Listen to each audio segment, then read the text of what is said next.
I try to hold my feelings back on a lot when it comes to the NBA refs. I understand that you have to do your job to feed your family.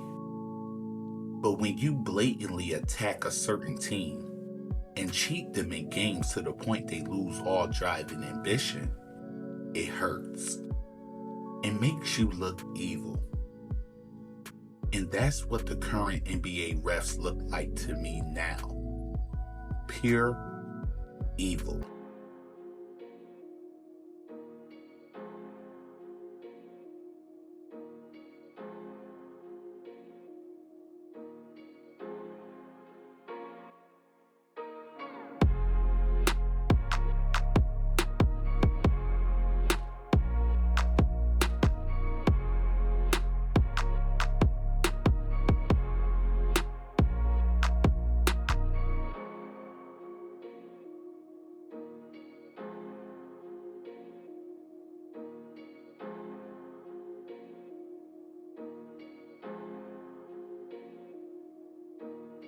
Another game of watching the Knicks lose because of the biasness nature of the NBA refs.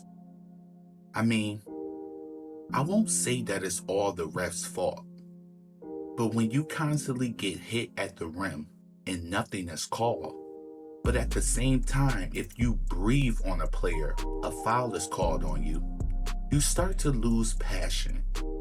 And that's what I'm seeing with the Knicks. From the games against Toronto and Indiana to Milwaukee Bucks and Charlotte, I've seen RJ Barrett, Julius Randle, Derrick Rose, Evan Fournier, and Kemba Walker blatantly get fouls with no calls made. And it brings me to this conclusion, and it might sound crazy. Is there a code going around that prevents NBA refs from calling in the Knicks' favor?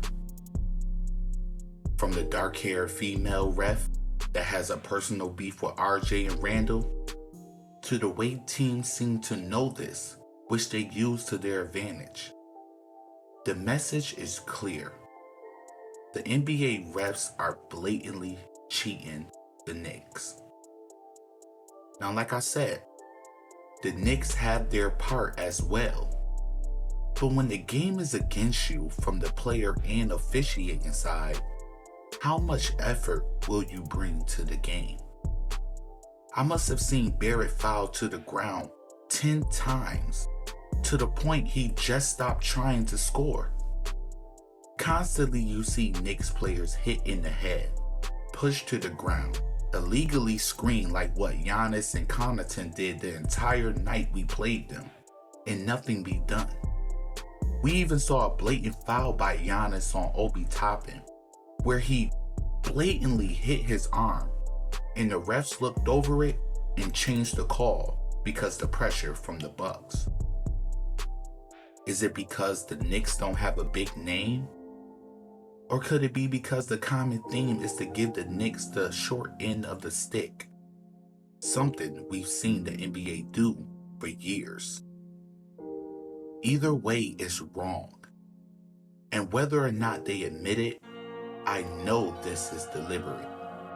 And something Adam Silver in the NBA is doing on purpose.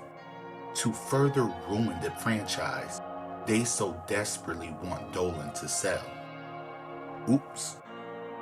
Did I let the cat out the bag? Well, according to a source familiar with the Knicks, and the word is that the NBA wants James Dolan to sell the team. And in order to do that, the Knicks will have to lose value in the team. So take it how you want. But we've seen the evidence. From the bashing from ESPN to the NBA pressuring Dolan to sell the LA Forum, which will soon house the LA Clippers. It's all in our faces, blatant and obvious. As always, I'd like to thank you for joining me. And if you believe there are some NBA refs with motives to cheat the Knicks, hit that like button. And subscribe if you're new and want to stay updated on all my latest videos. And until next time, remember to always lead by example.